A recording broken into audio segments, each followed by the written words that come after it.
জন্মাষ্টমী উপলক্ষে কালকে রাত 12টার সময় আমরা গিয়েছিলাম মন্দিরে।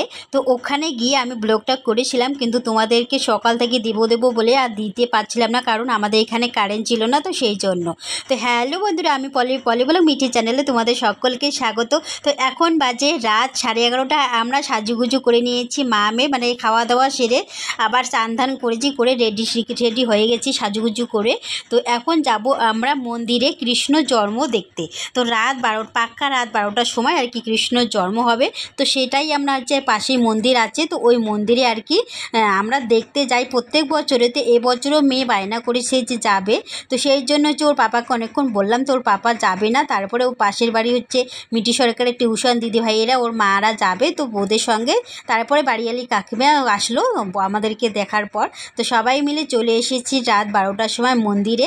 মানে এখন 12টা বাজিনি আর কি, 11টায় কয় মিনিট চলছে।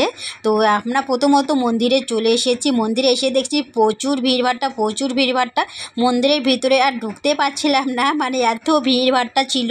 মন্দিরে বসার জায়গাটুকু পর্যন্ত ছিল না মন্দিরে আর কি ভিতরে। তো কৃষ্ণ জন্ম দেখতে মানে সবাই এসেছে আর কি, অনেক লোকজন এসেছে। বাইরে তো আছে আর মন্দিরের ভিতরে মানে প্রবেশ করাই যাচ্ছে না, এরকম ধাক্কি আর প্রচণ্ড গরম মানুষের। তো তারপরে এদিকে দেখছি কীর্তন হচ্ছে, ওদিকে কীর্তন করতেছে, আর এখানে হচ্ছে সবাই মহিলারা নাচতেছেন।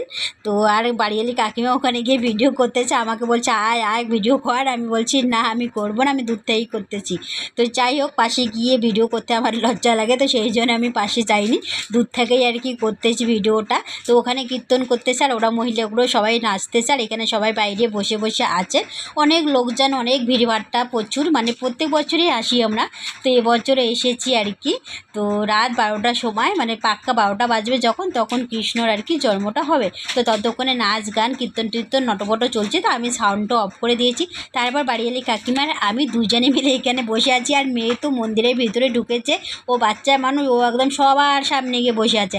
আর আমরা মানে কেন গরমের মধ্যে ওখানে থাকতে পারছি না, তো বাইরে বসে আছি, চেয়ার দিয়েছি ওখানে বসার মতো ব্যবস্থা আছে, তো ওখানে বসে আছি বাড়িয়ালি কাকিমার আমি।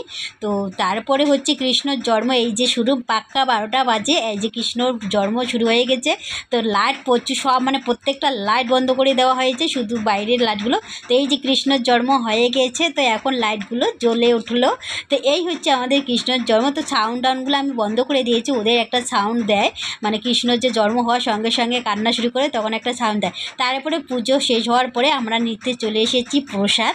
তো এই যে প্রসাদ দিচ্ছে, সবার আগে আমরা চলে এসেছি, মানে মেয়ে তো নেই, তো কাকিমা বলে যে চল, এখন ভিড়ভাট্টা কম আছে, প্রসাদ দিচ্ছে, প্রসাদটা নেওয়াই যাক, একটু পরে এখন প্রচুর ভিড় হবে, তখন আর নিতে পাবো না। তো বললাম ঠিক আছে, বাইরে বসে আছি যখন, তারপরে প্রসাদটা নিয়ে মেয়ের জন্য ওদিকে চেয়ারে রেখে দিয়েছি, নিয়ে ও ওখানে মন্দিরের ভিতরে আছে, আর আমি প্রসাদটা নিয়ে নিয়েছি হাতে। কিছুটা খেয়ে মানে পায়েসটা খেয়েছি, আর বাকি শুকনো প্রসাদগুলো হাতে নিয়ে চলে এসেছি আমরা বাড়িতে। মানে রাস্তায় তো অন্ধকার, ওই জন্য সব কিছু দেখাতে পারি নাই। তো বাইরে বারান্দায় এসে মিঠি সরকার রেস্ট করতেছে, এখন ওর পাপা দরজা খোলেনি, তো দরজা খোলার অপেক্ষায় মা মেয়ে বারান্দায় দাঁড়িয়ে আছি, প্রসাদ হাতে নিয়ে, মেয়ের একটা আমার একটা, মানে শুকনো প্রসাদটা আর কি।